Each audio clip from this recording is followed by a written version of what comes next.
Vast forests once stood where only sand dunes remain today.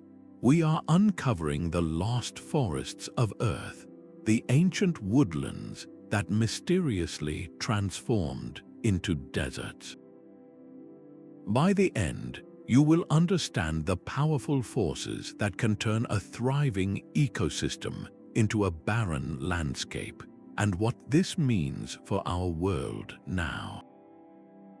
How did entire climates shift so dramatically, and what hidden clues lie buried beneath the sand?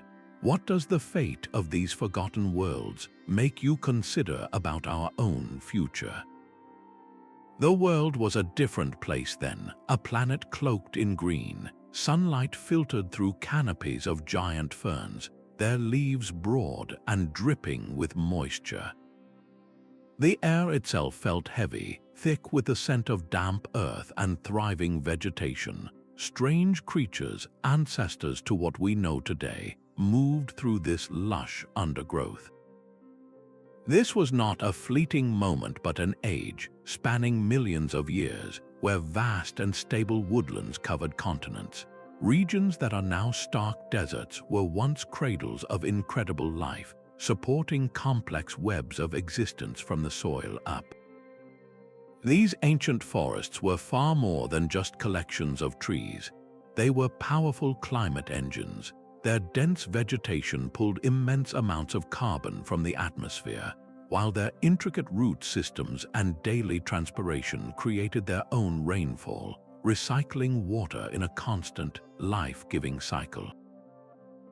Paleobotanists, scientists who study fossil plants, have pieced this world together from the clues left behind.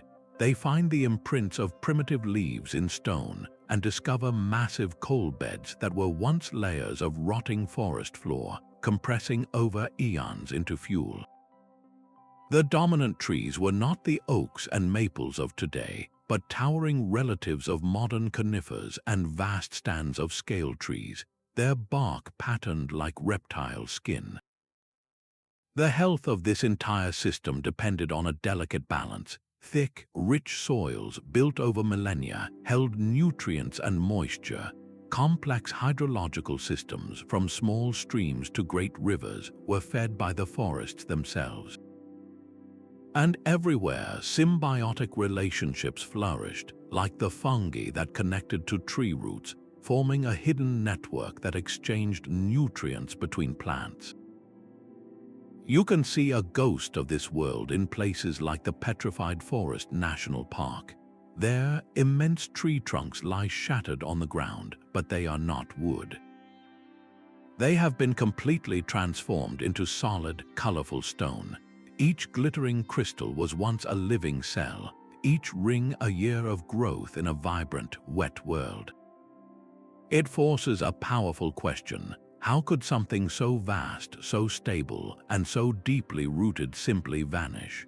What does it take to break a system that seemed so perfectly designed to endure? Understanding the height of this green paradise makes its fall all the more dramatic and pushes us to look for the first, faint cracks in its foundation. A geologist's hammer strikes a rock face in the middle of a vast desert, but the stone that breaks away is not the color of sand. It is a dark, layered gray, and within it lies the clear, delicate impression of a leaf. This is the first tangible clue, a message from a lost world. The very ground beneath our feet holds the archives of this ancient drama, written not in ink but in stone and soil. These layered rocks, called strata, are pages in Earth's diary. In one layer, you find a fossil soil, rich with the root traces of ancient trees. Directly above it, a layer of cross-bedded sandstone begins, telling a story of shifting dunes. The transition is stark and sudden in geological terms, a clear signal that the environment did not change slowly. It flipped. The origins of this evidence lie in the patient processes of the planet. Sedimentation slowly buries a landscape, while mineralization replaces organic matter with stone, preserving the most fragile of clues for millions of years. The significance is profound. This is not a theory. It is physical, tangible proof that a thriving woodland once stood where now only barren rock and sand exist. As one renowned geologist put it, the rocks remember what the land has forgotten. By reading this stratigraphy, scientists can reconstruct a timeline of catastrophic change. They use precise methods to read this timeline. Radiometric dating analyzes the decay of natural elements within volcanic ash layers sandwiched between the sediments, pinning exact dates to the events. Core sampling extracts long, cylindrical columns of rock from deep underground, providing an uninterrupted vertical record of the environment through time. Within these cores, scientists find microscopic pollen grains from trees that could never survive in a desert, the ghostly impressions of leaves from plants that required constant rainfall, and even thin layers of ancient charcoal that speak of immense landscape-altering fires. The Sahara Desert provides one of the most compelling examples. Beneath its endless sea of sand, satellite imagery and ground-penetrating radar have revealed the skeletons of massive river systems and the outlines of vast lake beds. These are not mere theoretical waterways. They are the buried circulatory system of a green Sahara, a network of life that once fed the forests that now exist only as fossilized fragments in rock. It makes you wonder what is being buried today that future geologists might one day uncover. What story will the layers of rock from our own era tell? This geological detective work gives us the physical evidence of loss, the undeniable traces of what was. But it also points a finger, demanding we ask what powerful force could have caused such a profound and widespread collapse. Earth's climate operates like a delicate scale where even a small shift in weight can tip the entire system into chaos. For the ancient forests, that shift came from forces both immense and distant. The planet began to wobble on its axis in predictable cycles, altering how and where sunlight touched the Earth. At the same time, colossal volcanic eruptions spewed ash and gases high into the atmosphere, blocking the sun's warmth and changing the very composition of the air. The result was a global rearrangement of wind and weather. The reliable monsoon rains that had sustained continents of greenery began to fail. The powerful river of air known as the jet stream shifted its course, steering life-giving storms away from the heart of the woodlands and leaving them starved for moisture. This was not a single dramatic event, but a slow, relentless squeeze. You can see this recorded in the world's natural archives. In ice cores drilled from ancient glaciers, tiny bubbles of trapped air reveal a steady drop in carbon dioxide, a key gas for plant life and planetary warmth. In layers of mud pulled from the ocean floor, the fossilized shells of microscopic creatures tell a story of steadily cooling seas. The forests were caught in a vice. As the world cooled and dried, the trees began to die back, and with every patch of dark forest that vanished, it was replaced by lighter, sandy soil. This lighter ground reflected more sunlight back into space, a process called the albedo effect, which accelerated the cooling and further reduced the rainfall. It was a feedback loop of destruction, toppling the ecosystem like a line of dominoes. Consider the American Southwest. Today, it is a landscape of stark beauty and profound aridity. But the rocks there hold the memory of a different time. Fossilized pollen tells us that just a few million years ago, this region was covered in pine and oak woodlands. Then the climate shifted. The formation of the Isthmus of Panama altered global ocean currents, which in turn changed atmospheric patterns. The rains that had nurtured those woods for eons simply vanished, and over centuries the green carpet was rolled back, replaced by the resilient but sparse life of the desert scrub. It is a story that resonates deeply today. We now watch as our own world warms, as reliable weather patterns become unstable, and as droughts grip entire regions for years. The ancient evidence forces a difficult question. Are we, with our own actions, now tilting that same delicate scale, initiating a cascade of changes that future generations will read about in the rocks? The climate provided the overwhelming pressure, but what was the final, biological breaking point for these ancient worlds? What weakness did the shifting climate expose that allowed the entire system to collapse so completely? A paleontologist carefully brushes away sand from a rock surface, but instead of a bone, they reveal a pattern of tiny, intricate tunnels. These are not the work of wind or water, but the fossilized burrows of ancient insects, a ghostly map of a thriving soil community that lived and died in what is now solid stone. This is the third and perhaps most surprising clue. The collapse of the ancient forests was not just a story of climate and geology, it was also a drama driven by life itself. The very plants, animals, and microbes that built these ecosystems may have played a role in their undoing. The origins of this biological upheaval lie in evolution. For millions of years, the land was dominated by primitive plants like the giant club mosses and horsetails, which created thick, spongy soils. But then, a new kind of plant emerged, one with an evolutionary advantage: the seed. These early seed plants, the gymnosperms, were more efficient at reproducing and spreading. As they began to conquer the landscape, they subtly but profoundly changed the rules of the game. Their different root structures and leaf litter altered the chemistry of the soil, affecting how it retained water. Their resins and oils may have even changed how fire moved through the forests, making some areas more prone to larger, more devastating blazes. One ecologist perfectly captured this idea by stating that ecosystems are not passive victims of change, but active participants in their own transformation. This created a powerful feedback loop between the organisms and their habitat.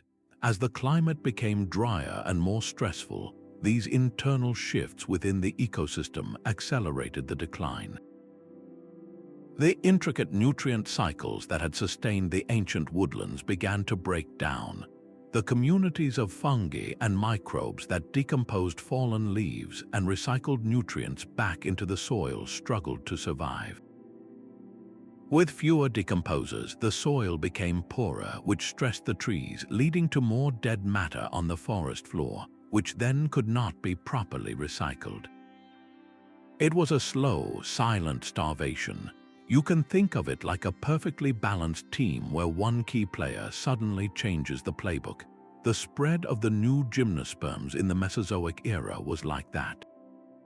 They were successful, but their success may have made the entire system less resilient. They often formed less diverse stands of trees, which were more vulnerable to pests and diseases.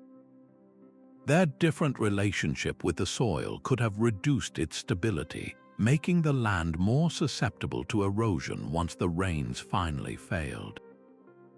In this new, harsher world, the stage was slowly being set for arid adapted plants, like early grasses and shrubs, to eventually take over. This ancient dynamic forces a sobering reflection. When we introduce new, non-native species into modern environments, or when we replace diverse forests with vast fields of a single crop, are we not creating a similar biological shift? Are we, in our own way, engineering changes to the soil, the water cycles, and the resilience of the land, just as those early seed plants did millions of years ago? The story written in those insect burrows tells us that life is a powerful environmental force, one that can build a paradise, but can also unintentionally contribute to its erosion. So we have climate change, biological shifts, and geological evidence. But what about a single, catastrophic event that could deliver the final, decisive blow? Deep beneath the soil, a far greater force was stirring. The very continents themselves began to move, drifting on a sea of molten rock. When these colossal plates collided, they did not simply bump together. They crumpled, folding the Earth's crust into towering new mountain ranges that scraped the sky. These newborn walls of stone became the most decisive barriers of all, reshaping the destiny of entire ecosystems. They stood directly in the path of the moisture-laden winds that had for millennia carried life-giving rains deep inland. As those air masses were forced to rise up the mountainous slopes, they cooled, dropped their rain on the windward side, and then descended as dry, barren winds onto the leeward plains. This process, called a rain shadow, effectively turned the faucet off for vast regions, leaving the ancient woodlands on the other side to slowly parch. Geophysicists who study these movements describe the Earth's crust as a dynamic canvas, constantly redrawing the maps of life. They can trace these ancient collisions through paleomagnetic data, which reveals how continents have rotated over time, and through the fossil distributions of plants and animals that were once connected but are now separated by thousands of miles of ocean. This was not a quick change, but over millions of years it was an unstoppable one. The process of uplift, where land is pushed skyward, and subsidence, where it sinks, completely rewrote the hydrological rules. Rivers that had flowed for eons found their courses blocked or diverted. The very tilt of the land changed, causing ancient aquifers to drain away into new, deeper basins. In some regions, the land sank so much that it formed vast, enclosed basins where sediments from the dying forests piled up, trapped with nowhere to go, creating the perfect conditions for a barren interior. The formation of the Himalayas offers a stunning example. As the Indian subcontinent smashed into Asia, the colossal mountain range that rose created the massive rain shadow that formed the Gobi Desert. But the impact was even more profound. This single tectonic event altered global wind patterns and even changed the course of the jet stream, its effects rippling across the entire planet. A more isolated but equally dramatic story is written across the Australian outback. During the Miocene epoch, tectonic shifts slowly carried the continent northward, away from the moist southern weather systems. At the same time, the land itself tilted, causing its great inland seas to drain away. The combination of this geographic isolation and the loss of its internal water bodies transformed a continent of rich forests into the arid red heart we know today. This geological force forces us to consider our own place on this shifting stage. The mountains outside your window are moving, imperceptibly but inevitably. The ground beneath your feet is part of a planetary engine that has, time and again, made and unmade worlds. If such slow, relentless power could seal the fate of ancient forests, what does that say about the rapid changes we are imposing on our world now? The stage was now set, the pressures immense, but sometimes the final blow is not a slow squeeze but a single, shattering event. The sky did not simply grow cloudy. It turned to ash. A supervolcano, a titan of geological violence, ripped a hole in the world, spewing a column of fire and rock high into the stratosphere. For weeks, maybe months, the sun was a faint, pale disk, its light unable to penetrate the thick shroud of sulfur dioxide and volcanic dust. This was not a storm, but a volcanic winter, a sudden, brutal shock to the global system. The forests, already stressed by slower changes, were now starved of light and warmth. The key aspect of this catastrophe was the chemistry of the air itself. The massive eruptions released unimaginable quantities of sulfur dioxide, a gas that reacts in the upper atmosphere to form tiny, reflective particles called aerosols. These aerosols acted like a global mirror, bouncing solar radiation back into space and plunging the planet into a deep chill, but the assault was twofold. That same sulfur dioxide also mixed with water vapor to fall back to Earth as acid rain, a corrosive downpour that poisoned waterways, leached nutrients from the soil, and directly damaged the waxy coatings on plant leaves. The origins of this evidence are locked in the ice. In cores drilled from ancient glaciers in Greenland and Antarctica, scientists find distinct, sharp layers of volcanic ash, like pages bookmarked in a history book. Trapped within the ice itself are microscopic bubbles of ancient air, preserving the precise chemical signature of these atmospheric poisonings. By dating these layers, they can link these volcanic paroxysms directly to the sudden declines in fossil pollen and the appearance of stressed tree rings in the geological record. One volcanologist put it starkly, stating that a single eruption can rewrite climate history. An event like the Toba eruption 74,000 years ago, while more recent than our ancient forests, shows the scale of what is possible. It may have triggered a 6-year volcanic winter and a 1,000-year cooling period, pushing many species to the brink and collapsing ecosystems. The in-depth explanation reveals a cascade of destruction. The global cooling from the aerosols was bad enough, but it also altered precipitation patterns, disrupting the monsoon cycles the forests relied upon. The acid rain then devastated the soil, making it too acidic for the delicate root fungi that trees depended on for nutrients. Plants struggling in the cool, dim light found their very foundation turning toxic. For an illustrative example, we can look to the Deccan traps in India. This was not a single volcano, but a series of monumental eruptions that flooded the landscape with lava for hundreds of thousands of years around the time the dinosaurs vanished. The prolonged volcanic activity pumped a continuous stream of gases into the atmosphere, leading to sustained global cooling and acid rain that devastated woodlands and contributed to one of the greatest mass extinctions in Earth's history. This forces a reflective question. We live on a planet that is still geologically active.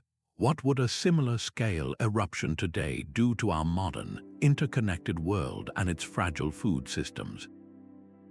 The ancient evidence suggests that these explosive events were the final, decisive blows, pushing already vulnerable ecosystems past the point of no return.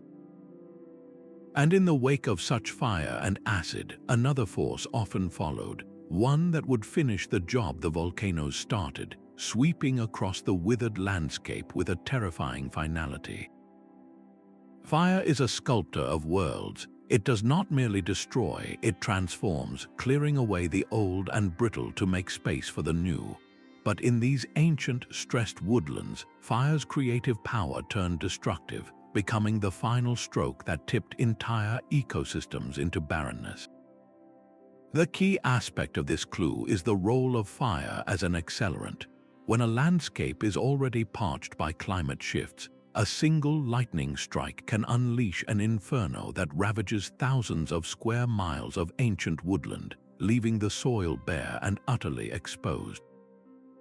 The context for these blazes lies in the buildup of fuel. Decades or even centuries of fallen branches, dried leaves, and dead trees created a colossal stockpile of tinder, waiting for a spark. During periods of intense drought and increased lightning activity, that spark arrived, and the resulting fires burned with an intensity far beyond what the ecosystem had ever evolved to handle. A fire ecologist might explain that fire is a natural part of many ecosystems, but in excess, it becomes a destroyer, not a renewer. The evidence for these ancient cataclysms is found in the most delicate of places, charcoal deposits in sediment cores. These thin, black layers are the soot of ancient apocalypses, preserved in the mud at the bottom of lakes and seas, telling a story of entire continents set ablaze. The in-depth explanation reveals a brutal ecology. Some plants, like certain conifers, actually encourage fire with their resin-rich, flammable leaves, a strategy to eliminate competitors and clear the ground for their own seeds. But when the fires are too hot and too frequent, this strategy backfires catastrophically. The intense heat can sterilize the top layers of soil, killing the seeds and the vital fungal networks that would normally help the forest regenerate. In the aftermath, with no living roots to hold it together, the precious topsoil was laid bare. Then came the wind and the rain, which simply washed and blew the foundation of life away. You can see this story etched in the fossil records of the Triassic period. Widespread layers of charcoal tell us that massive, continent-scale wildfires swept across the supercontinent of Pangaea. These were not small brush fires, they were firestorms that likely raged for months, consuming the vast, dry interiors of the ancient world. In their wake, the scorched earth had little chance of recovery. The climate was already shifting, the rains were failing, and the resilient desert shrubs that could tolerate the harsh, post-fire landscape were the only things left to move in. This ancient dynamic forces a sobering reflection on our own time.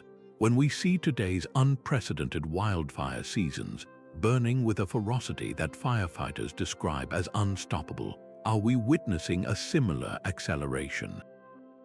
Could the intense fires now ravaging forests in places like the American West and Australia be, in effect, paving the way for a permanent change in those landscapes, pushing them down the path toward desertification? Fire sculpted the past, and it is sculpting our present, but beneath the ash left by these infernos, an even slower, more insidious process was underway, one that would seal the fate of the land for millions of years.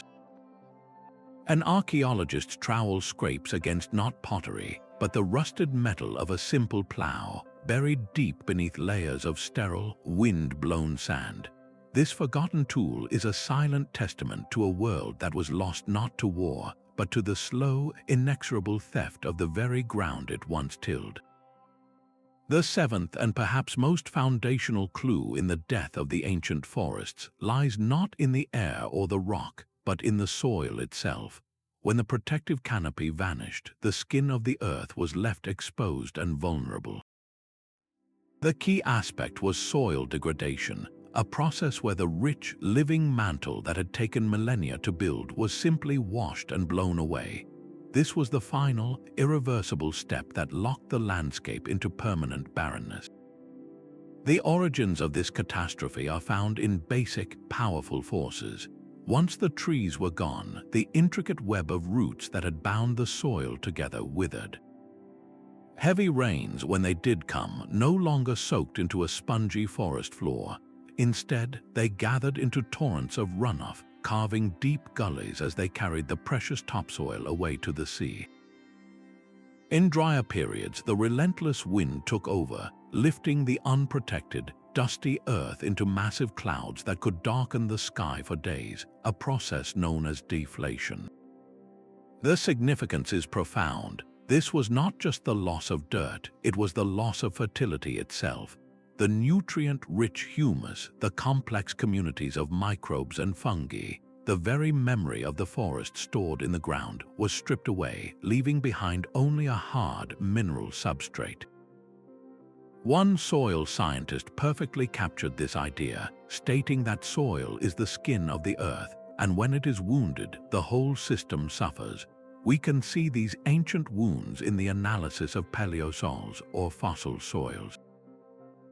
Scientists study these buried ground surfaces and find a stark transition.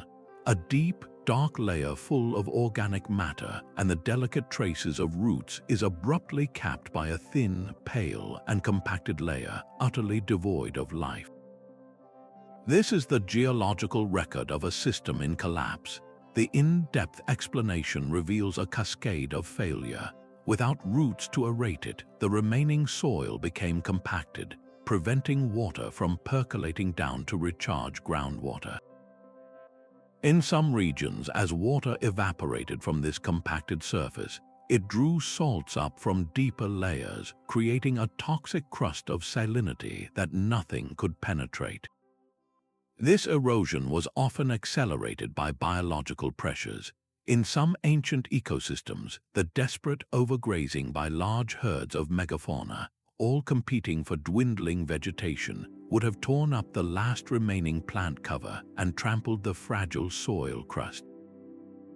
In more recent desertifications, early human activities like deforestation for agriculture or fuel would have played a similar, devastating role. A powerful, illustrative example from our own history is the American Dust Bowl of the 1930s. There, decades of deep plowing had torn up the native prairie grasses that held the soil in place. When a severe drought struck, the fertile topsoil of the Great Plains simply blew away in colossal black blizzards, turning farms into wastelands and mirroring the slow-motion disaster that consumed the ancient woodlands. This forces a deeply reflective question. We now know that it can take 1,000 years to form just 1 inch of topsoil. How much of that irreplaceable resource are we losing to modern industrial agriculture and deforestation today?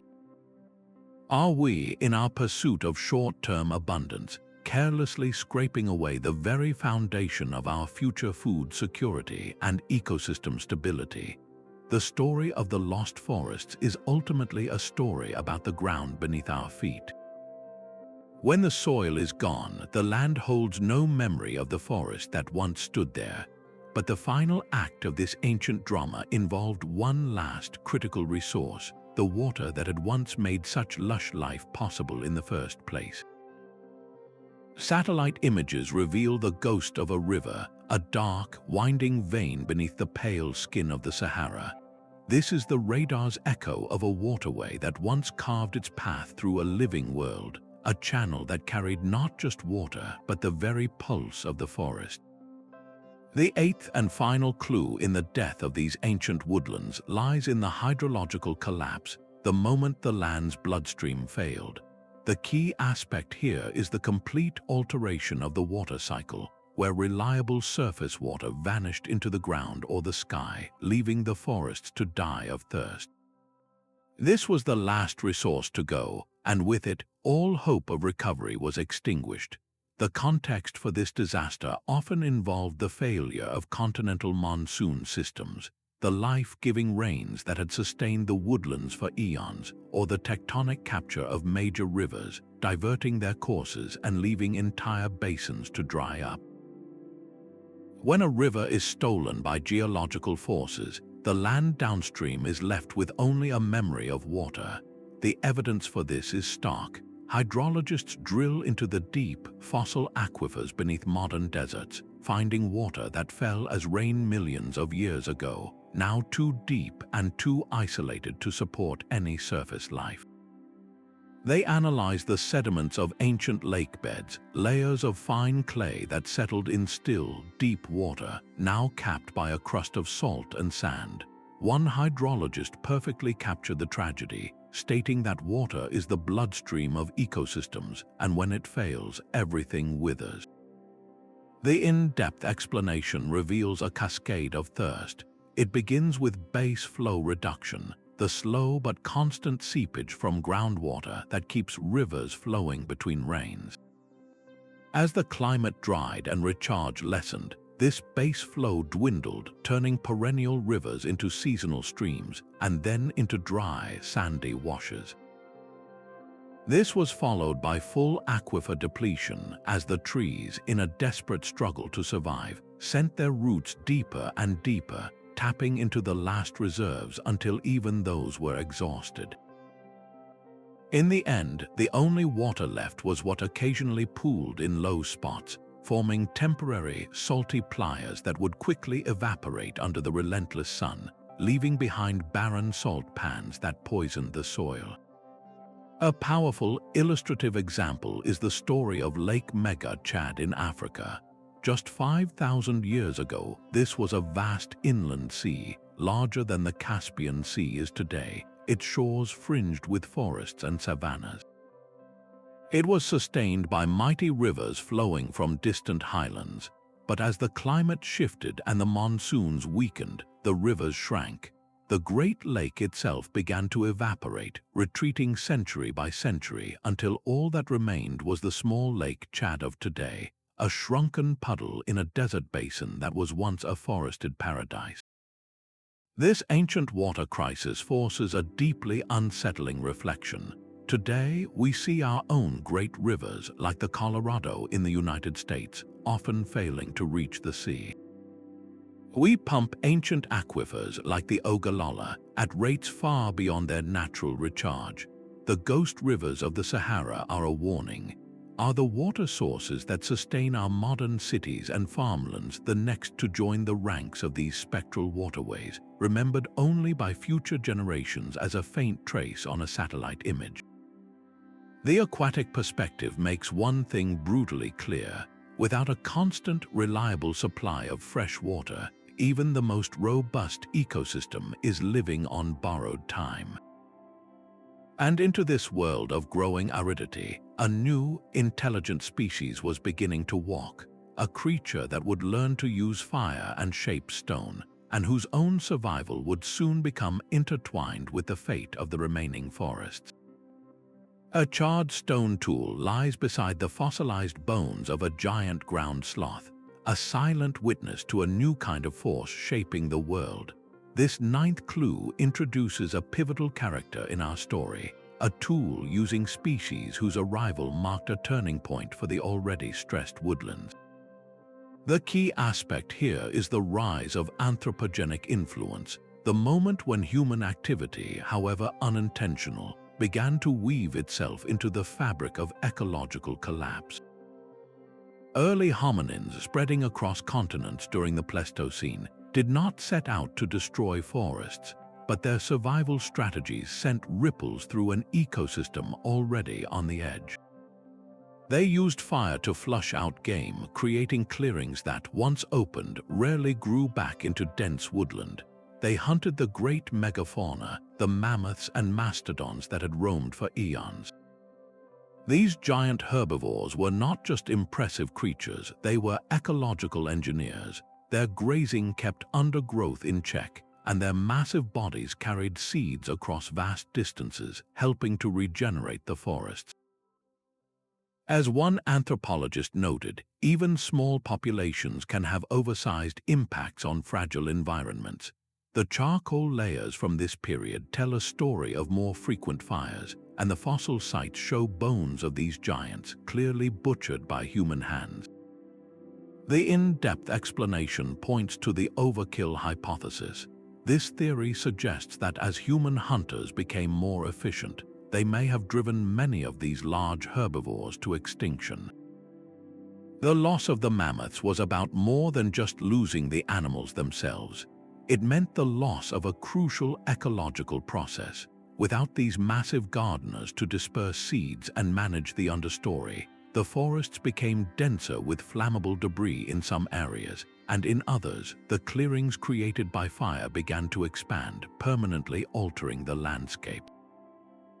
A powerful and debated example comes from Australia. For tens of thousands of years, Aboriginal Australians used a practice known as fire stick farming, deliberately setting small, controlled fires to manage the land for hunting and to encourage new plant growth.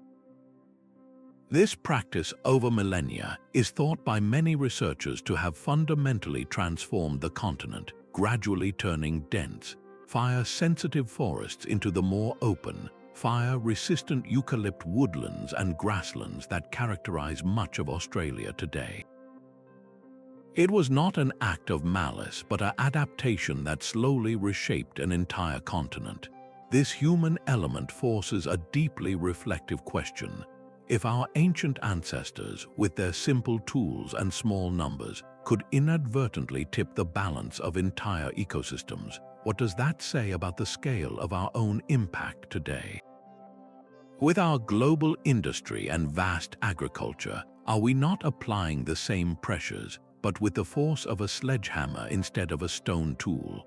The story of the lost forests is no longer just a tale of climate and geology, but one that now includes us, adding a profound layer of responsibility to the mystery. These changes, driven by this new and clever species, would leave their own distinct mark, a final testament written in the very pollen and spores that once filled the air. A paleontologist's brush sweeps across a stone surface in a deep desert canyon, revealing not bone but the perfect, delicate outline of a leaf, its veins still crisp after millions of years. This silent witness speaks volumes, a single page from a biological archive that chronicles the fall of a world. The 10th clue lies in the fossil record itself, the direct physical evidence of life that tells us not just what happened, but to whom it happened. The key aspect here is the incredible detail preserved in plant macrofossils, pollen spores, and the bones of the animals that lived among the trees. These are not just impressions in rock, they are a census of a lost ecosystem, offering a timeline of the transition from lush woodland to barren desert. Their origins lie in the gentle, patient process of sedimentation, where layers of silt and mud slowly buried and preserved organic material, protecting it from decay and locking its story in stone for eons. As one paleobotanist eloquently stated, fossils are the diaries of Earth written in stone. They allow us to read the shifts in biodiversity, to see which species thrived, which struggled, and which vanished forever when the world turned dry. Scientists use sophisticated techniques to read these diaries. Palynology, the study of ancient pollen and spores, is particularly powerful. By analyzing the types and quantities of pollen trapped in sediment layers, researchers can map the decline of moisture-loving trees and the simultaneous rise of dry-adapted shrubs and grasses, creating a year-by-year picture of the vegetation collapse. Further insights come from isotopic analysis. By studying the chemical signatures locked within fossilized animal teeth and bones, scientists can infer the climate those animals lived in. The ratio of different oxygen isotopes, for instance, reveals the temperature of the rainwater they drank, while carbon isotopes can tell us whether they browsed on dense forests or open, scrubby plains. A stunning illustrative example of this layered history is the Green River Formation in the western United States. Its finely layered limestone deposits are a fossil treasure trove. In the deepest layers, we find the fossils of palm trees, crocodiles, and tropical ferns, painting a picture of a warm, wet, subtropical landscape. But as you move upward through the layers, the story changes. The palms disappear, replaced by the remains of hardy, scrubby plants. The crocodiles vanish, and the fish species shift to those that tolerate shallower, more saline water, until the final layers tell a story of an arid, windswept plain. This fossil narrative forces a powerful and unsettling reflection. The layers of rock from our own era are now being laid down. What will future paleontologists find in them? Will they see a sudden, sharp drop in the pollen of diverse forest trees, replaced by the spores of a single, dominant crop plant or the uniform signature of invasive species? Will the fossil record of our time show a staggering loss of large mammals, a silent testament to a modern extinction event? The fossils from the lost forests are a sobering testimony. They show us that ecosystems do not fade away quietly. They leave behind a clear, biological obituary written in stone and pollen. Earth itself appears as a vast, interconnected quilt, where similar patterns of green fading to brown emerge on distant continents. This 11th clue lies in the global patterns of desertification, where ancient woodlands from Africa to Asia to the Americas succumbed to similar fates, despite being separated by vast oceans. The key aspect here is not isolated tragedy, but a worldwide phenomenon, suggesting that powerful, underlying drivers were reshaping the entire planet in unison. These parallel stories point a collective finger at forces operating on a planetary scale. The context for understanding this lies in specific time periods, like the mid-Holocene, roughly 6,000 years ago, when multiple regions experienced a synchronized shift towards aridity. The lush green Sahara, with its hippos and giraffes, began to wither at the same time as deserts in Central Asia and parts of Australia expanded. This was not a coincidence, but a coordinated change written into Earth's climate ledger. As one comparative geographer observed, deserts tell a universal story of environmental limits, a story we can read in the synchronized data from ice cores in Greenland and sediment layers from the Pacific Ocean floor. The in-depth explanation points to the grand, rhythmic cycles of our planet's orbit and tilt, known as Milankovitch Cycles. These cycles slowly alter the distribution of sunlight across the globe, and when certain configurations lined up, they could reduce the temperature difference between the equator and the poles. This, in turn, weakened the great engine of global atmospheric circulation, causing the rain-bearing monsoon systems to falter simultaneously in different parts of the world. Compounding this were shifts in ancient ocean currents, similar to modern El Niño events but operating over millennia, which redirected warm water and essentially starved continents of the moisture they needed to sustain their forests. A powerful illustrative example is the simultaneous expansion of the Sahara and the Gobi during the Pliocene epoch. While the Himalayas created the Gobi's range shadow, the Sahara's formation was linked to the cooling of the surrounding oceans. As the North Atlantic grew cooler, it could not evaporate as much water, which meant the winds blowing into northern Africa carried less moisture. This dual crisis, driven by linked oceanic and atmospheric changes, shows how a disturbance in one part of the world can trigger desertification in another. This global perspective forces a deeply unsettling question. If ancient, natural cycles of planetary change could coordinate the birth of deserts across the globe, what new patterns are we now stitching into the quilt with human-driven climate change? The interconnectedness of Earth systems means that a drought in one hemisphere can be linked to a heat wave in another, potentially setting the stage for new and unpredictable arid zones to emerge. Seeing this grand planetary pattern makes the phenomenon feel both immense and inevitable, yet it also begs a more precise question. If these events were so widespread, how long did it actually take for a thriving forest to be utterly erased from the map? A detective does not just look for the killer, they need to know exactly when the crime was committed. For the lost forests, this final clue is the timeline itself, the precise chronology of their demise. The key aspect here is chronological dating, a scientific process that uses the steady, predictable tick of atomic clocks to pinpoint when these ancient woodlands fell silent. Techniques like uranium series dating, which measures the decay of uranium into thorium in cave deposits, and luminescence dating, which determines when a grain of sand last saw sunlight, allow scientists to assign exact ages to the sediments and fossils that mark the transition. The origins of these powerful methods lie in the marriage of nuclear physics and geology, turning unstable elements into reliable historical hourglasses. As one chronologist aptly noted, time is the framework upon which all history hangs. Without an accurate timeline, the story of the lost forests would be just a collection of interesting events, not a coherent narrative of cause and effect. The in-depth explanation reveals the elegant principles behind this. All living things absorb radioactive isotopes like carbon-14 from the atmosphere. Once an organism dies, it stops absorbing new carbon, and the existing carbon-14 begins to decay at a known constant rate. By measuring how much is left in a piece of fossilized wood or bone, scientists can calculate how long it has been dead.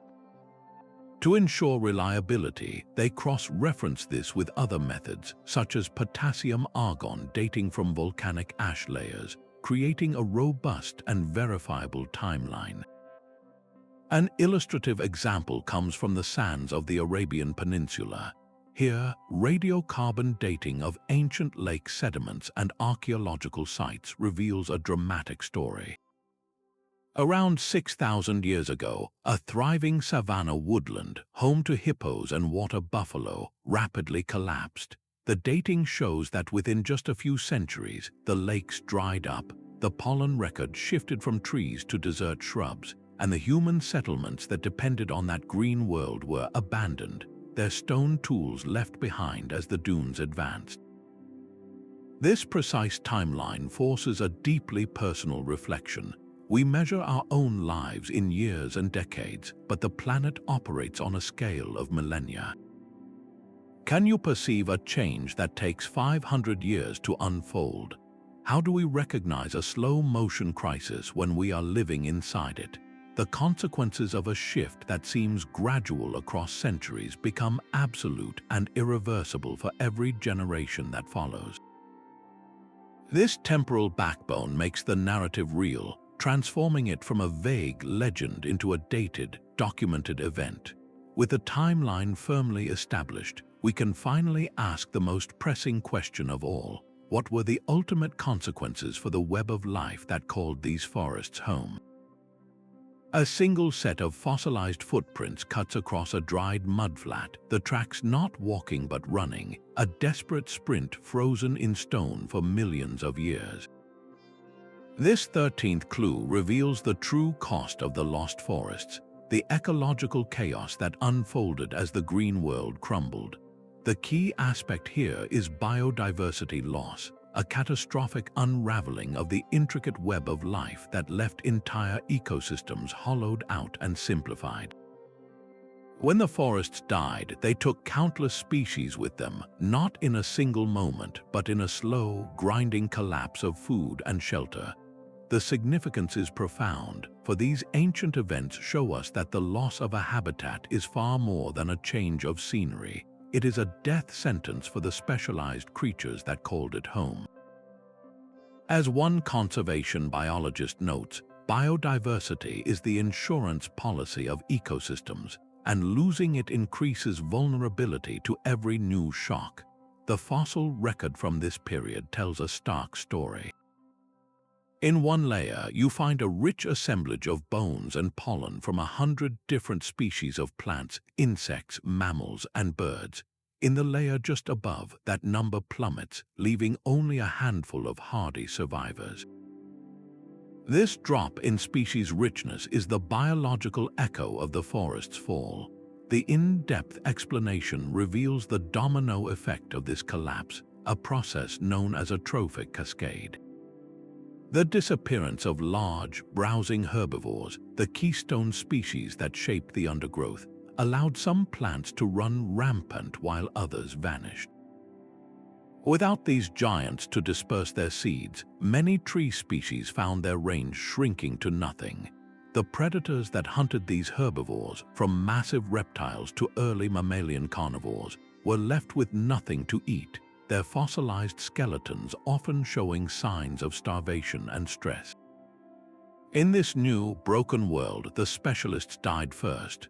The insects that pollinated one specific flower, the birds that nested in a particular tree's hollow, the mammals that ate only a certain fruit, they all hit an evolutionary dead end. What rose in their place were the generalists, the rugged survivors. These were the species that could eat almost anything, burrow into the ground to escape the heat, and travel long distances in search of scattered water holes. The balance of life shifted from one of complex, stable interdependence to a desperate, simplified struggle for existence. A harrowing illustrative example comes from the end of the Permian period, the greatest mass extinction in Earth's history. Widespread desertification, driven by colossal volcanic activity and climate shift, was a major contributor. In the fossil beds from this time, we see the near-total annihilation of marine and terrestrial life. Lush coal-forming forests vanished, and in their place we find evidence of a world dominated by fungi. thriving on the global decay. It took life millions of years to recover its former diversity, a sobering reminder of how long it can take to rebuild a broken world. This ancient tragedy forces a deeply uncomfortable reflection. When we look at the modern biodiversity crisis, the rapid loss of species we see today, are we not witnessing a similar unraveling? As we clear rainforests and drain wetlands, are we not creating the same conditions that led to these ancient mass displacements, forcing the specialists of our time to the brink and leaving only the generalists, the rats and the cockroaches, to inherit a stripped-down world? The ecological perspective makes the cost of change devastatingly clear. Yet, even in the face of such utter loss, life did not surrender completely. A stubborn few found a way to not just survive, but to thrive in the new world of sun and stone. A tiny seed carried on the wind from a dying forest landed on a sun-baked plain. It sprouted, but the world around it was changing, becoming drier with each passing generation. This was not the end of its lineage, but the beginning of a new one. Over millennia, its descendants grew thicker, fleshier stems to hoard every precious drop of water.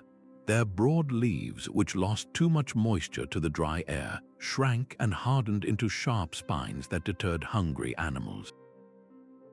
This is the story of the cactus, a plant that embodies nature's incredible resilience, a direct descendant of forest ancestors that learned to thrive in a world their forebears would have found lethal. The 14th clue in our story is not about loss, but about transformation, the rise of desert life through evolutionary adaptation. The key aspect here is how plants and animals, through genetic mutations and the relentless pressure of natural selection, developed a stunning toolkit of survival traits to colonize the new, harsh landscapes. Where once lush foliage demanded constant rain, now plants evolved drought tolerance, deep taproots that sought water tables far underground, and waxy coatings on their skin to seal in moisture. Animals became nocturnal, sleeping through the scorching days and emerging into the cool night. They developed incredibly efficient kidneys to conserve every possible molecule of water, turning their own waste into a concentrated paste. As one evolutionary biologist noted, deserts are crucibles of innovation where only the most resourceful survive. Genetic studies of desert species reveal a history written in DNA, a record of countless small changes that, over generations, added up to a total reinvention of form and function. The in-depth explanation reveals fascinating mechanisms like convergent evolution, where completely unrelated species facing the same environmental pressures arrive at eerily similar solutions. The succulent, water-storing bodies of a North American cactus and a South African euphorbia plant are a classic example. They look almost identical, but they evolved on separate continents from different ancestral stock, both independently discovering that a fleshy stem was the best way to survive prolonged drought. In plants, one of the most brilliant adaptations is CM photosynthesis. Unlike most plants that open their pores during the day to breathe, CM plants open them at night to take in carbon dioxide, storing it for use in photosynthesis the following day. This simple shift prevents them from losing vast amounts of water through evaporation under the hot sun. In animals, the adaptations are just as remarkable. The kangaroo rat of North America never needs to drink liquid water. It metabolizes water from the dry seeds it eats, and its nasal passages cool the air it exhales, condensing the moisture and reabsorbing it. A powerful illustrative example of this grand evolutionary journey is the camel. Its earliest known ancestors, creatures like Protolopus, were small, forest-dwelling animals that lived in North America tens of millions of years ago. Over eons, as the continent dried, the fossil record shows a series of transitional forms. Their legs grew longer for covering vast, open distances. Their feet broadened into padded toes to prevent sinking in the sand. They evolved their famous humps not as water storage, but as dense fat reserves that could be metabolized for energy and water, allowing them to travel for days without food. Their blood cells became uniquely oval to keep their blood flowing even when they were severely dehydrated. They became the ultimate desert specialists, their entire biology a testament to a long, slow pivot from forest to wasteland. This incredible ingenuity of life forces a deeply reflective question. If plants and animals can so profoundly transform themselves over generations to meet a new world, what does that say about our own human capacity for adaptation? We face our own shifting climate, our own resource challenges. Can we learn from the cactus and the camel and pivot with the same resourcefulness and resilience? Can we redesign our systems for water efficiency, for energy use, for living in harmony with a changing planet? The story of adaptation is the hopeful silver lining, proving that life is tenacious and creative. And just as life adapted biologically to the new deserts, the intelligent, tool-using species that witnessed these changes had to adapt in an entirely different way, not with new physical traits, but with culture, technology, and memory. A stone-hand axe lies half buried in the dust, left behind in a hurried departure from a home that could no longer support life. This 15th clue shifts our gaze from the biological to the human, to the archaeological traces that record how our ancestors faced the same environmental collapse we have been tracing. The key aspect here is the physical evidence of human response, the abandoned settlements and altered tools that tell a story of adaptation, migration, and sometimes societal failure. When the ancient woodlands died, the people who lived on their edges were forced to make impossible choices. The context for this human drama often centers on pivotal periods like the Neolithic Revolution, when humanity first transitioned from hunting and gathering to farming, tying their fate directly to the stability of the local climate and soil. As one archaeologist profoundly noted, the past is a mirror for our future, showing how civilizations rise and fall with the land. The evidence from sites like Çatalhöyük in Turkey, one of the world's earliest large settlements, shows a community deeply intertwined with its environment, its art depicting hunted animals and its dwellings built from the mud and reeds of a wetter world.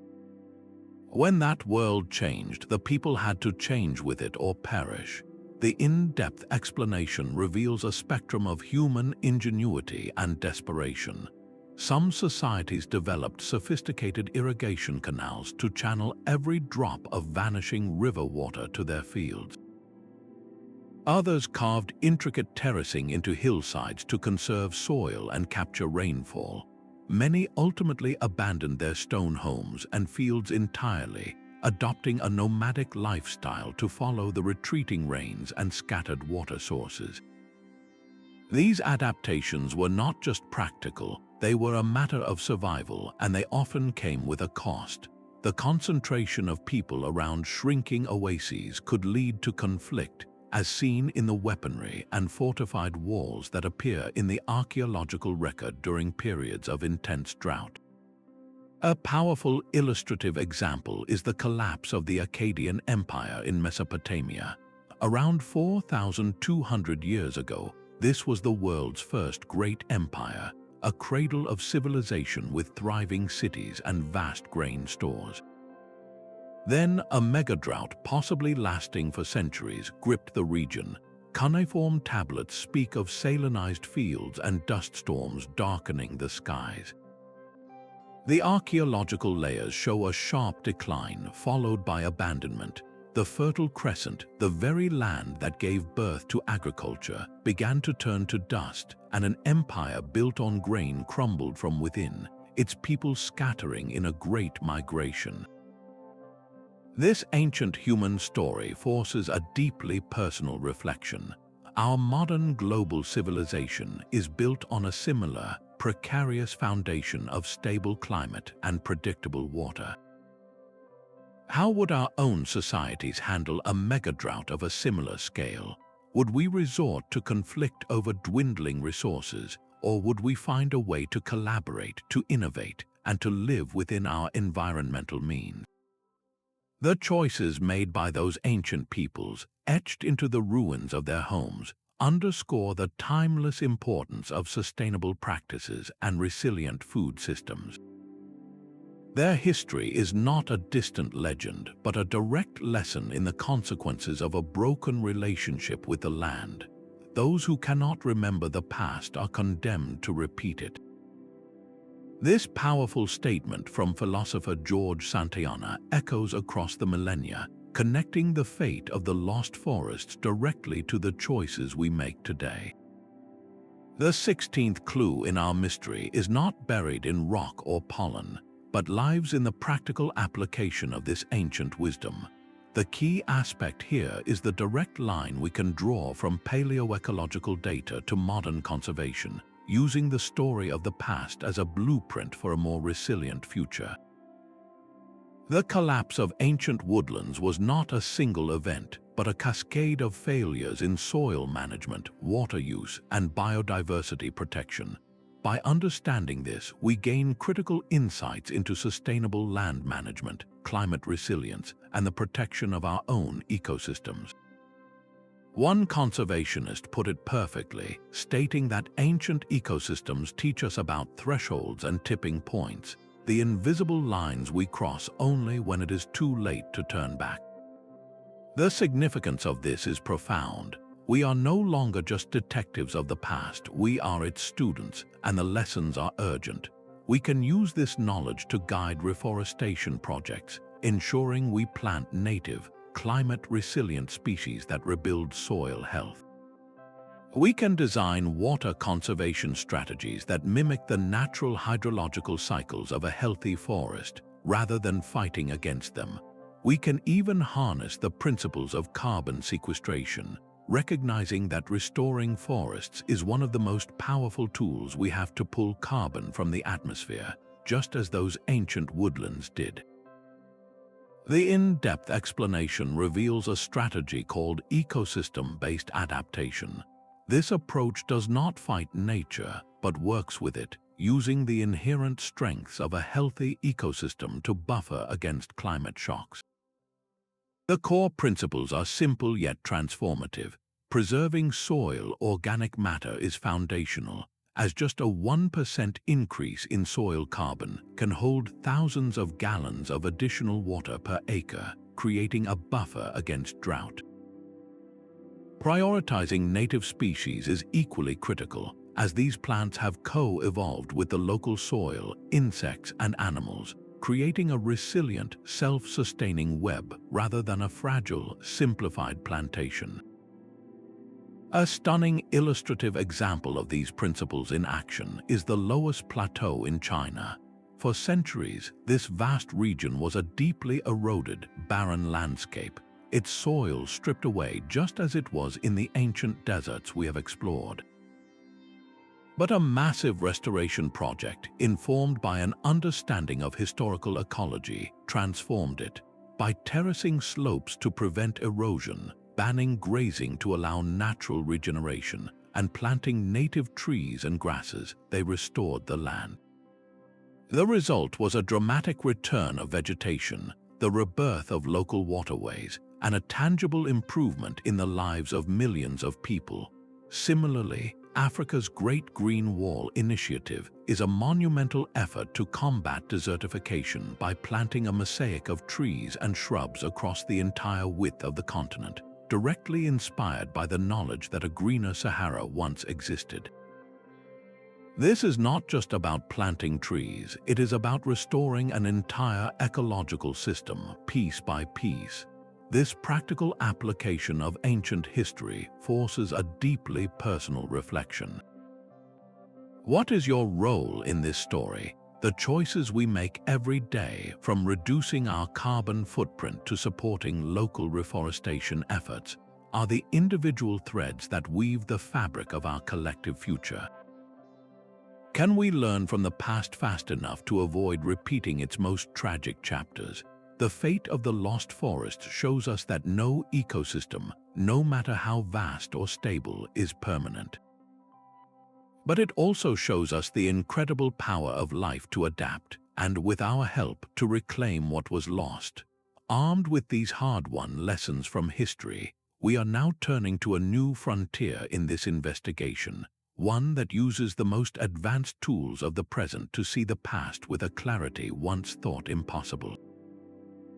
A laser pulse fired from an aircraft miles above the Sahara strikes the sand and returns a signal that should not exist. It has not bounced off a dune, but has penetrated the surface to map the contours of a buried river channel, a ghostly vein from a green world.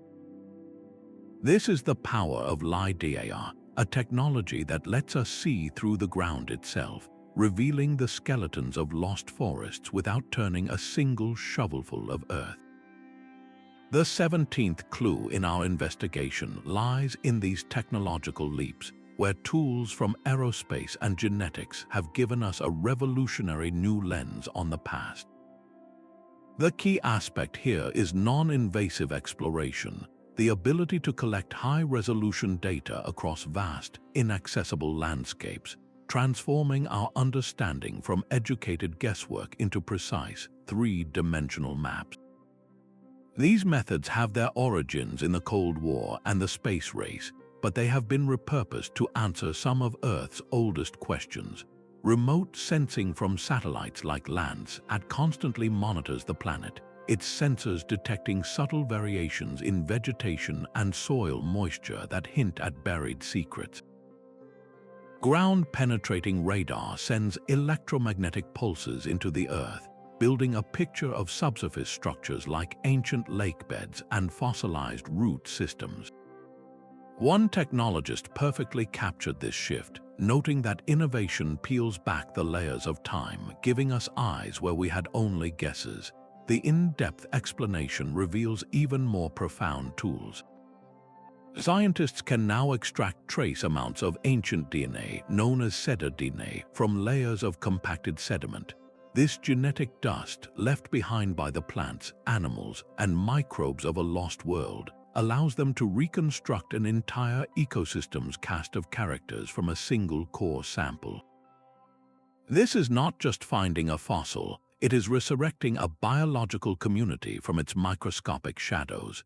Computer modeling then brings all this data to life, simulating how a change in rainfall or a rise in temperature could have cascaded through the ancient woodland, testing our theories of collapse with digital precision. A stunning illustrative example is the discovery of a vast, complex settlement now called the Lost City of the Sahara. Researchers studying high-resolution imagery on platforms like Google Earth noticed strange, geometric patterns in a remote part of the desert that were invisible from the ground. These were the outlines of graves, buildings, and animal enclosures from a sophisticated society that thrived when the region was a savanna, a discovery made not by a camel caravan, but by a desktop computer. This high-tech detective work forces a powerful, reflective question.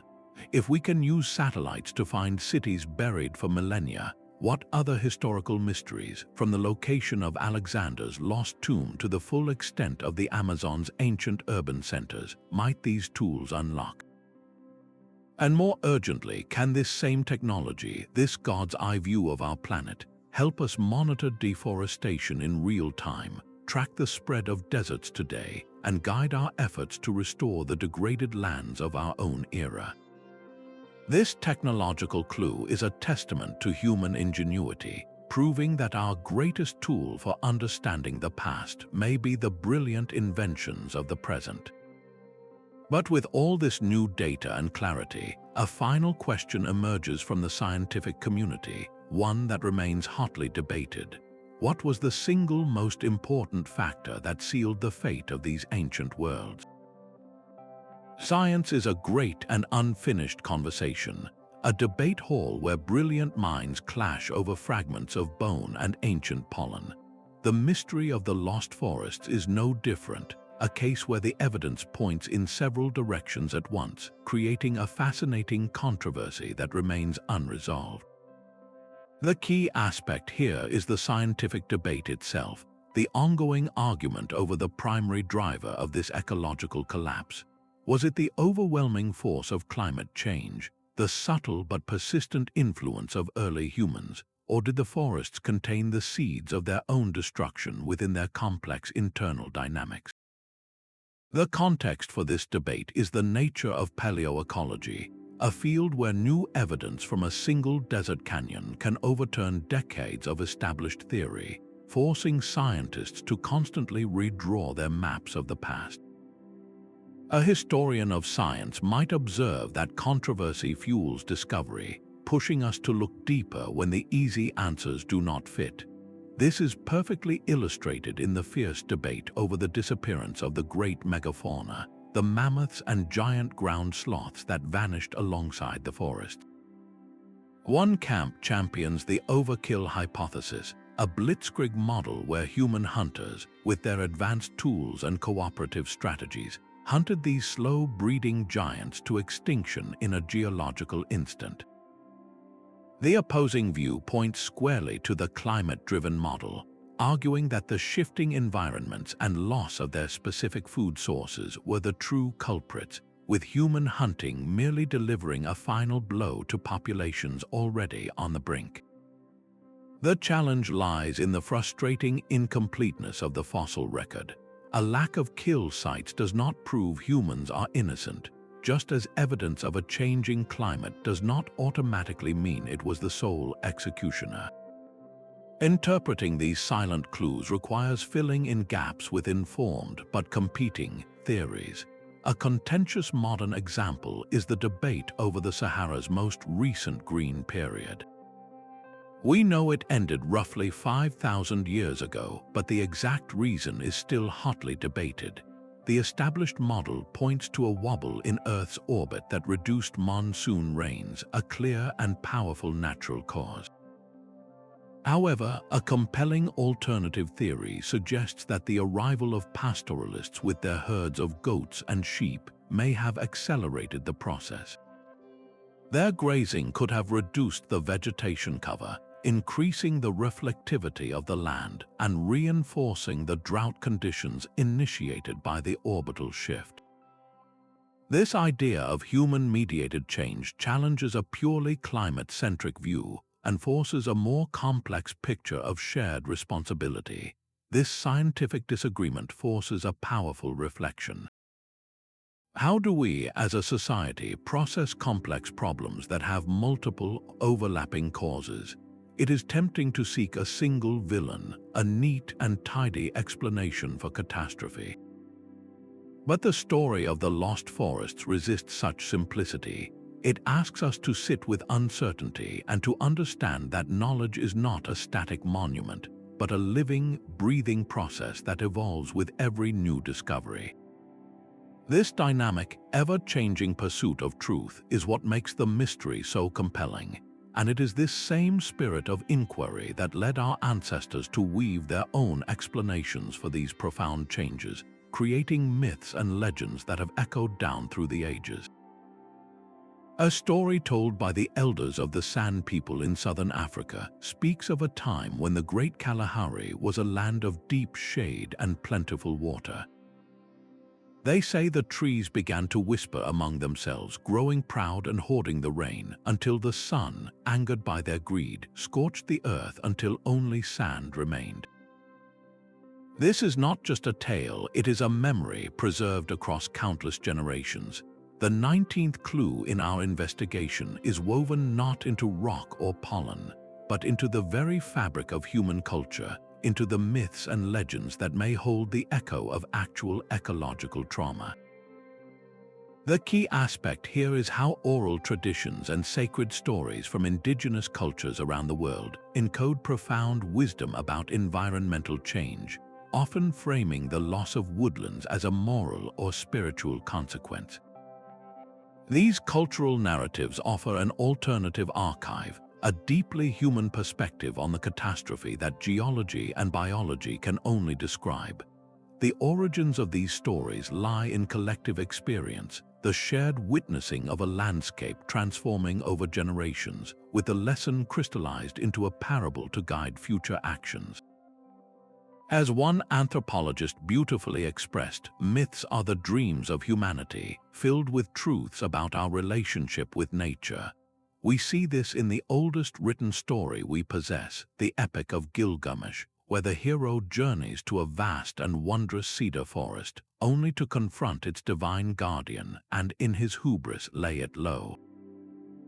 This can be read as a powerful metaphor for humanity's fraught relationship with ancient, primeval woodlands and the consequences of their destruction. These desertification motifs appear with startling consistency across cultures. In the Aboriginal Dreamtime stories of Australia, ancestral beings shape a green world, but their departure or a broken taboo often leads to the creation of the dry, red center we know today. Norse mythology tells of the great world tree, Yggdrasil, perpetually under threat from creatures that gnaw at its roots, a potent symbol of an ecosystem's fragility.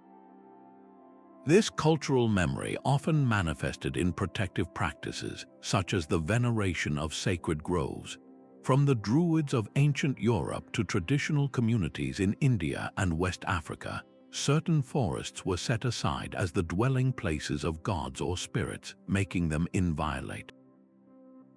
This was not mere superstition, it was a brilliant form of conservation, ensuring the preservation of watersheds, biodiversity, and genetic reservoirs through cultural taboo. A profound illustrative example is the widespread legend of the Garden of Eden, a paradise of abundance from which humanity was cast out. Many scholars suggest this story may have originated as a collective memory of the fertile lands of Mesopotamia, where the earliest agriculture flourished. As irrigation practices led to soil salinization and deforestation turned green margins to dust, the memory of that lost fertility could easily have been mythologized into a fall from grace, a paradise lost through a broken covenant with the natural world. This cultural lens forces a deeply personal reflection. What stories does our own modern society tell about nature? Do we speak of it as a garden to be tended, or as a resource to be exploited? The narratives we embrace, the myths we live by, ultimately shape how we treat the world around us. If ancient cultures preserved the memory of fallen forests in their folklore, what legends will our descendants tell about the choices we are making today?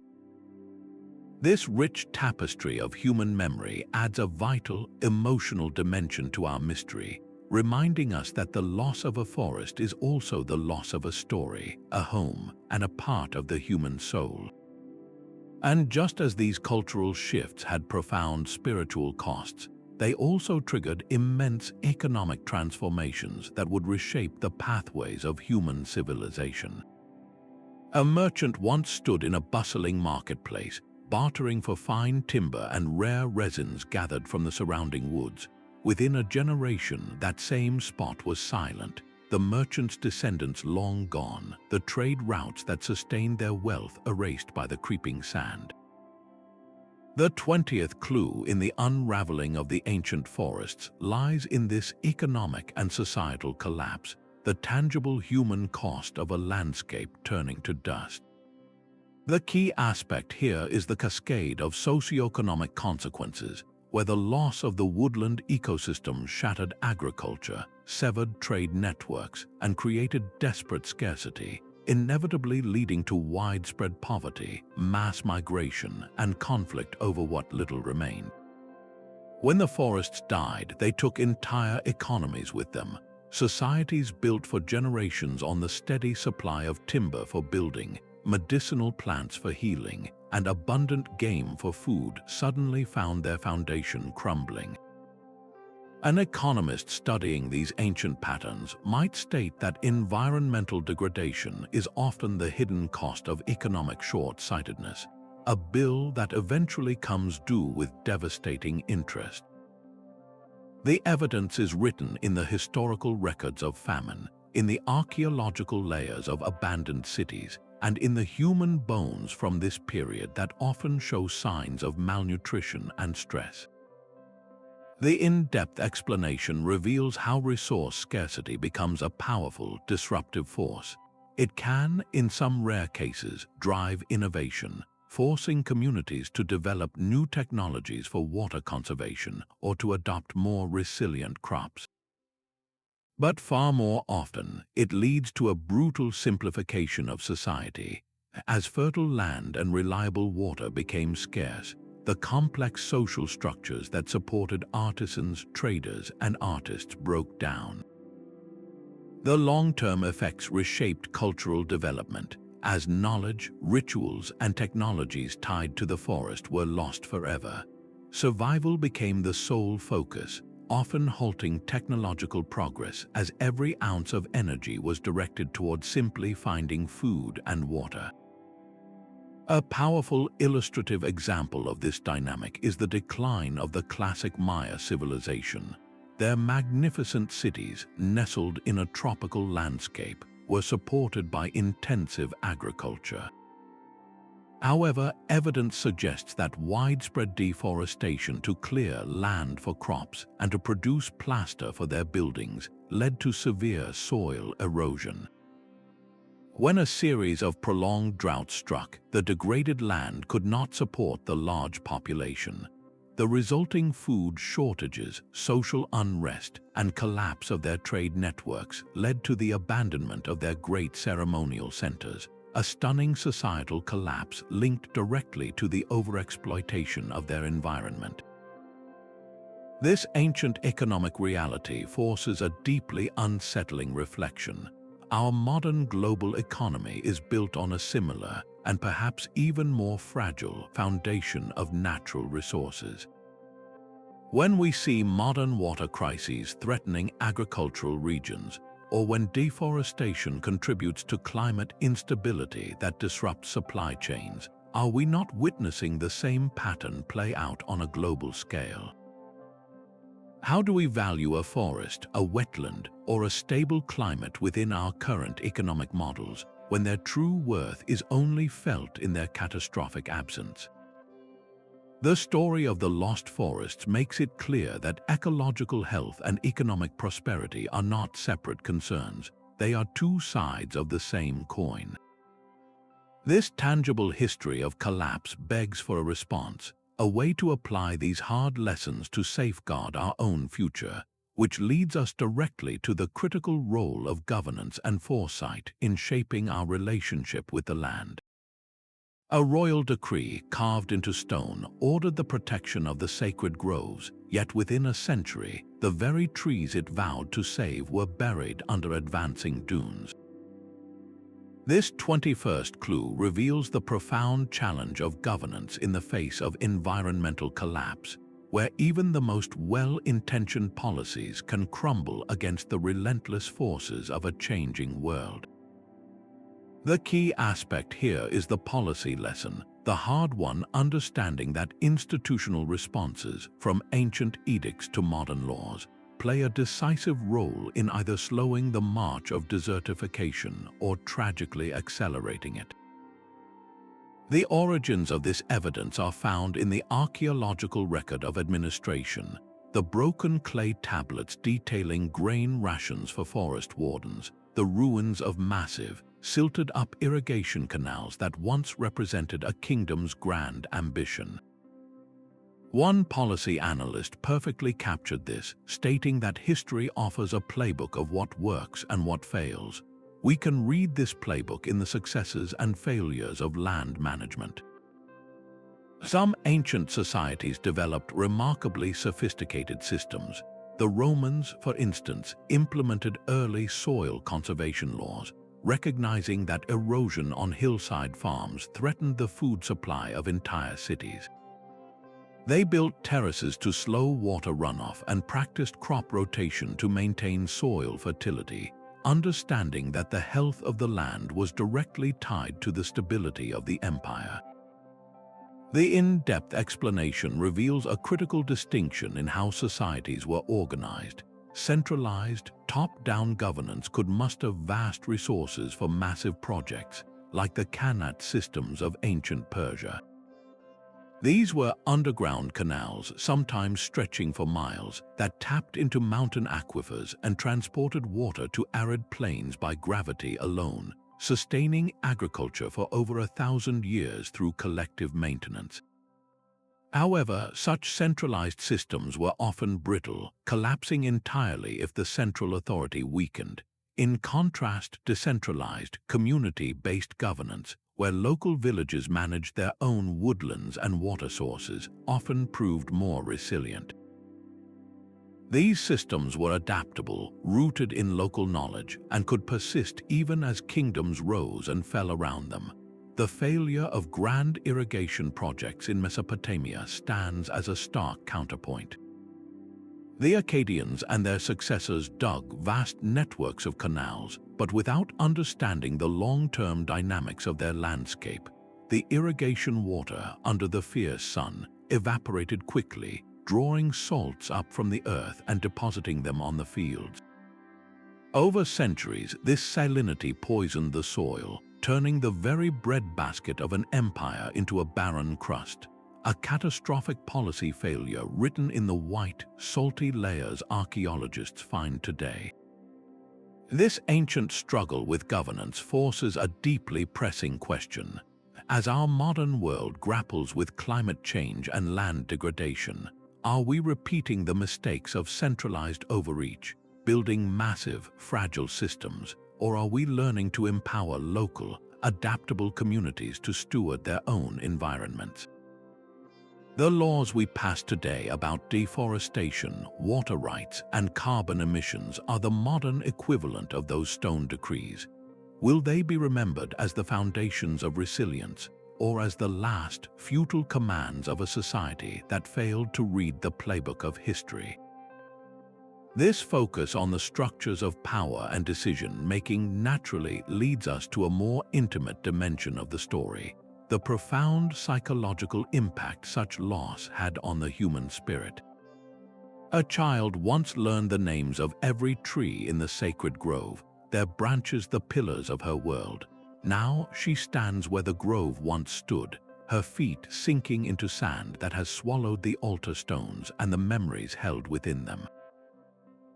This 20-second clue in our story is the most intimate of all: the psychological and spiritual void left when a living landscape dies. The key aspect here is the profound human trauma of ecological loss, a deep-seated grief for a place that was not just a resource, but the very bedrock of identity, ritual, and spiritual understanding. When the ancient woodlands turned to desert, it was more than an environmental shift. It was a form of cultural and spiritual amnesia, severing the connection between a people and their sense of place in the cosmos. The context for this pain lies in the fundamental way landscapes shape our inner worlds. For generations, a forest provides not only food and shelter, but also the stories, the deities, and the ceremonies that bind a community together. Its loss is a form of dislocation, a forced separation from a home that held the echoes of ancestors. As psychologists who study this phenomenon note, the environment is intertwined with our mental well-being, and its loss can echo through generations.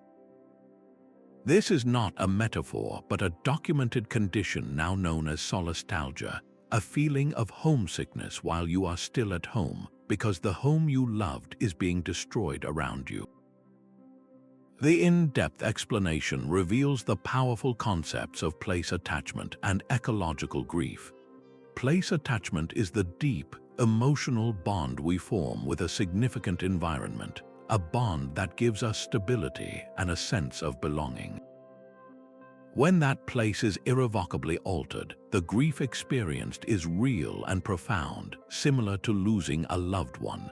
societies developed various coping mechanisms to process this trauma. Some turned to art, creating pottery or rock paintings that depicted the lost world of plenty, preserving it in pigment and story. Others wove new mythologies, often centered on themes of a fall from grace or a divine punishment, as a way to make narrative sense of an otherwise senseless catastrophe. Many had no choice but to migrate, carrying their grief and their stories with them, their identity forever marked by the memory of a greener land. A powerful illustrative example comes from the Native American tribes of the arid Southwest, such as the Hopi and the Zuni. In their cosmology, the world has passed through multiple cycles of creation and destruction. The profound, multi-decade droughts that periodically gripped the region were not merely weather events, they were spiritual crises. Their response was not to abandon their beliefs, but to deepen them. They incorporated prayers for rain and rituals to restore balance directly into their ceremonial calendar, using Kachina dances and intricate sand paintings to plead for the return of the water and fertility that their ancestors had known. This was a way of actively engaging with their grief, transforming anxiety into a collective plea for renewal. This deep emotional perspective forces a quiet, personal reflection. What landscapes are foundational to your own sense of self? Is it a local park, a childhood river, a specific view from a hill? How would you feel if you watched it slowly transform into something unrecognizable, if the familiar sounds of life were replaced by an unsettling silence? The psychological dimension reminds us that the cost of a lost forest is measured not only in extinct species and barren soil, but in the broken hearts and displaced spirits of the people who loved it. This profound understanding of loss and resilience naturally leads us to a final, crucial question, one of hope and responsibility. How do we ensure that these hard-won lessons are not forgotten, but are passed on to shape the minds of the future? Knowledge itself is a kind of seed, carrying within it the potential for a forest of understanding that can shelter our future. This 23rd clue in our story is about the vital work of sowing those seeds through education and public awareness, using the dramatic history of lost forests to inspire a new generation of environmental stewards. The key aspect here is translating this complex past from academic journals into public consciousness, where it can truly change hearts and minds. Museums, documentary filmmakers, and school programs have become the gardeners of this knowledge, recognizing that a story of collapse is far more compelling than a simple list of facts.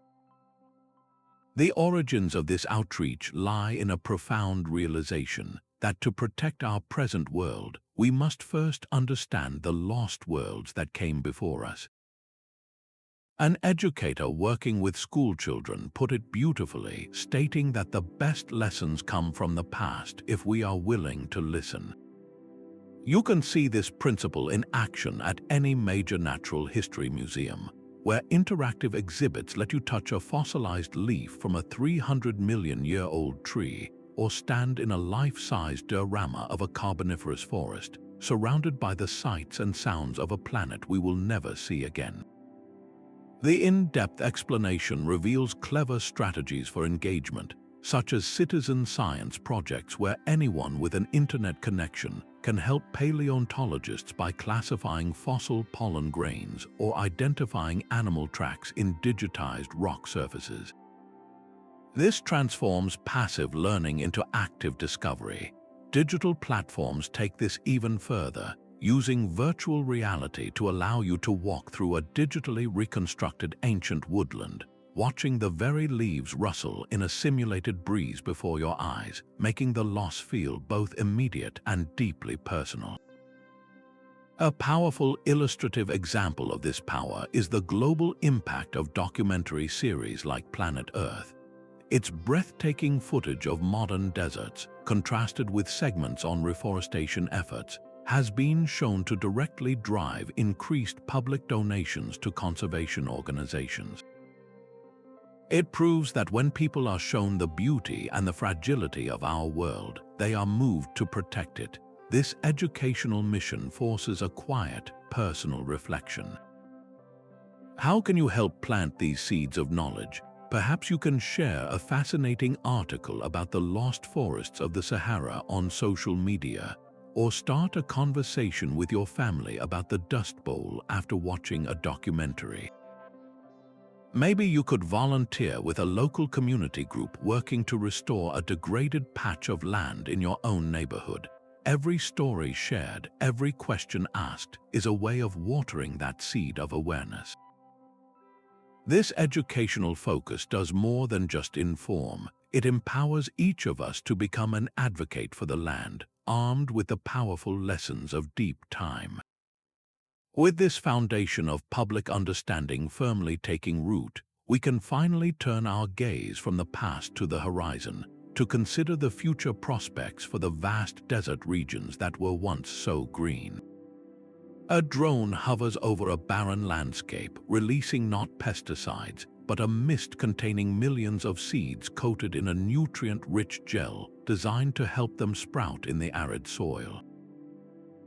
This is not science fiction, but a real vision of how we might one day reclaim the deserts, turning the clock back on the ancient processes we have spent so long unraveling. The 24th clue in our story propels us into the future, using the lessons of the past to forecast the fate of our own world. The key aspect here is the power of climate projection, where sophisticated computer models, fed with paleoclimate data and current trends, sketch out potential pathways for our planet, from accelerated desertification to a future of restored ecosystems.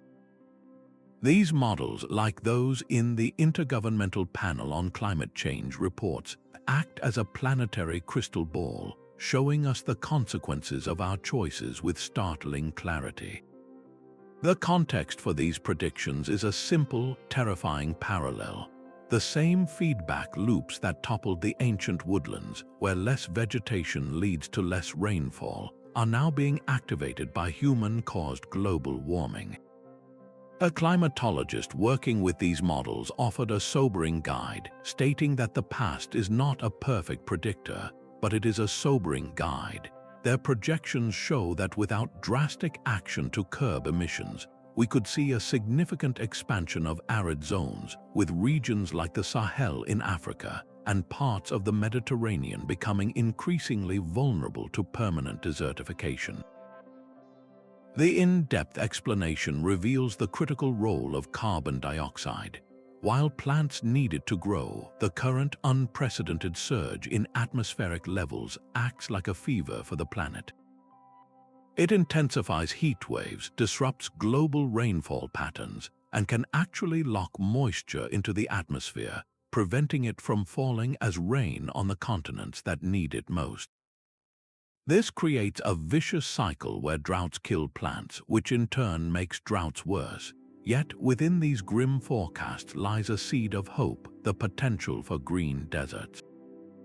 This concept involves using advanced technology like saltwater agriculture, where plants are bred to be irrigated with seawater, and massive solar-powered desalination plants to create pockets of fertility in the most unlikely places. A stunning illustrative example is the work being done to simulate the future of the Amazon rainforest. Climate models show that if deforestation and warming continue, large portions of the Amazon could cross a tipping point, transforming from a dense, moisture-recycling rainforest into a much drier, fire-prone savanna. This would be a direct, modern echo of the ancient woodland collapses, a catastrophic shift that would release billions of tons of stored carbon and alter weather patterns across the globe. This dual vision of the future forces a deeply personal and urgent reflection. What kind of legacy do you want to leave on the planet's geological record? Will the layers of rock from our time tell a story of collapse, of another great desertification event, or will they show a remarkable turnaround, a global effort that pulled ecosystems back from the brink? The choices we make today, from the energy we use to the products we buy, are actively voting for one of these two futures. This knowledge of what could be is the most powerful clue of all, because it means the final chapter of this ancient mystery has not yet been written. It is being written by us right now. A small group of volunteers gathers on a weekend morning, their hands digging into the dry, cracked earth of a forgotten city lot. They are not farmers or scientists, just neighbors with shovels and a shared hope. One of them gently places a young, native sapling into the ground, its roots a promise to the future. Within a few years, this single act, multiplied across their community, will see the return of birdsong to the area and the slow seep of water back into the local water table. This quiet revolution is the 25th and perhaps most vital clue in our story. The key aspect here is the transformative power of personal actions and community initiatives, where individual choices and local cooperation create a powerful bulwark against the modern forces of desertification. This is not about waiting for grand solutions, but about recognizing that the resilience of ancient ecosystems is mirrored in the cumulative impact of our own small, consistent efforts. The significance lies in a profound shift from feeling powerless to becoming an active participant in the health of the planet. This empowerment has its origins in grassroots movements springing up worldwide, from suburban neighborhoods to remote villages. As one community organizer famously said, "Change starts with one person, but it grows with the community." This philosophy is embodied by organizations like Tree Sisters, which channels global donations into community-led reforestation projects, empowering women in the tropics to plant millions of trees and restore their own ancestral landscapes. The in-depth explanation reveals a spectrum of accessible, practical steps. It begins in our own backyards, literally. Choosing to plant native species in a garden is a powerful act. These plants are adapted to the local rainfall, requiring far less water than thirsty, non-native lawns, and they provide crucial habitat for the insects and birds that keep an ecosystem balanced. Beyond our fences, we can engage by supporting reforestation charities with financial donations, or even by volunteering for local park cleanups and invasive species removal projects. Advocacy is another critical lever, from writing to local representatives about protecting green spaces to supporting businesses that prioritize sustainable land management in their supply chains. A stunning illustrative example of this collective power is the African regreening initiatives. Across the Sahel region, farmers have embraced a simple, brilliant technique called farmer-managed natural regeneration. Instead of planting new trees, they learn to identify and protect the valuable young shoots that naturally sprout from the stumps of felled trees still living underground. By pruning these shoots to encourage the strongest to grow, they have restored millions of acres of degraded land back into productive, tree-dotted parkland, increasing crop yields, restoring soil health, and bringing back the rains. This tangible success story forces a deeply personal and immediate reflection. What is one action you could take this week to contribute to the health of your local environment?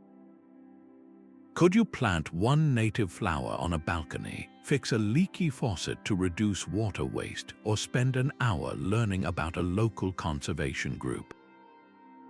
The story of the lost forest teaches us that no system, no matter how grand, is permanent. But it also teaches us that renewal is always possible, and it often begins with a single seed, a single idea, and a single person deciding to make a difference. This call to personal responsibility is the energy that fuels real-world change, connecting our individual lives directly to the epic narrative of our planet's health. Each piece of evidence we have uncovered is like a fragment of a vast, ancient jigsaw puzzle. Scattered across disciplines, these clues from geology, biology, and archaeology only reveal their true story when we finally fit them together. The final, powerful picture shows that the transformation of woodland into desert was never the work of a lone villain, but a complex drama where multiple actors played interconnected roles. Climate shifts dried the air, tectonic forces stole the rain, biological evolution altered the soil, and human activity applied the final pressures. An interdisciplinary scientist might say the whole story is greater than the sum of its parts, a truth revealed by integrated assessment models that weave these disparate threads into a single, predictive tapestry. The real mechanism of collapse was a cascade of dominoes. Tectonic uplift, for instance, did not act in isolation. It raised mountain barriers that blocked moisture-laden winds, which led to regional climate change and prolonged drought. This dryness, in turn, stressed the forests, making them vulnerable to devastating fires. Those infernos then cleared the land, leaving the soil exposed and unprotected, which allowed wind and rain to erode the very foundation of life, completing the feedback loop that locked the landscape into permanent barrenness. Consider the comprehensive timeline of the Sahara's formation. We now know it was not a single event, but a symphony of causes playing out over millennia. The slow wobble in Earth's orbit initiated a weakening of the African monsoon. This natural climate shift was then compounded by the subtle impact of early pastoralists and their grazing herds, which reduced the vegetation cover. The lighter, exposed soil reflected more sunlight, which further suppressed rainfall, accelerating the decline in a powerful feedback loop that turned a green savanna into a sea of sand within a surprisingly short time. This synthesized view forces a powerful question. When you look at a modern environmental challenge, like the worrying health of a local forest or the increasing severity of droughts in your own region, can you see the interconnected web of causes at play? Are you able to trace the links between industrial emissions, shifting weather patterns, soil health, and local economics? Understanding that problems are rarely simple, but are woven from many strands, is the first step toward crafting solutions that are just as integrated and resilient. Seeing the complete puzzle finally allows us to step back and grasp the profound, overarching truths of this epic story. The echoes of these lost forests speak to us across the ages, not as a single warning, but as a chorus of interconnected truths. Our journey through time reveals a world where climate, geology, and biology are locked in a constant, delicate dance. A shift in the planet's orbit could starve a continent of rain, while the relentless drift of tectonic plates could build mountain ranges that forever alter the path of the wind. The very life within the forest, from the spread of new seed plants to the grazing patterns of ancient megafauna, could subtly rewrite the rules of the ecosystem, sometimes making it more fragile. These forces did not act alone. They converged, creating feedback loops that could topple a seemingly permanent world. The consequences were absolute. We have seen the unraveling of entire webs of life, where specialized creatures vanished forever, and the heartbreaking human cost, where thriving societies were forced to abandon their homes, their stories forever marked by the memory of a greener land. This deep history is not a distant curiosity. It is a vital playbook for our own time. The same principles that governed the fate of the Carboniferous woodlands are at work in our world today. Understanding how ancient soils were lost teaches us the irreplaceable value of our own. Seeing how hydrological systems collapsed underscores the critical importance of protecting our freshwater sources. Recognizing the role of biodiversity as an ecosystem's insurance policy makes the modern extinction crisis feel not just sad, but strategically catastrophic. Let this exploration settle in your mind not as a tale of inevitable doom, but as a source of profound inspiration. We are the first generation to see this entire planetary drama with such clarity, to hold the evidence in our hands and read the story written in stone and pollen. With that knowledge comes a tremendous responsibility and a powerful opportunity. The choices we make now, from the energy we support to the way we cultivate our food, are actively writing the next chapter in this ancient story. Will future generations look back at our layer in the rock and see another great collapse, or will they see the turning point, the moment we chose to learn from the past and began to rebuild? The fate of our forests and the countless lives they support rests on that choice. I would love to hear what part of this story resonated most deeply with you. Share your thoughts on these lost worlds in the comments below, and if you want to continue unraveling the mysteries that connect our past to our present, be sure to subscribe. Together, we can listen to the whispers of history and use them to forge a greener, more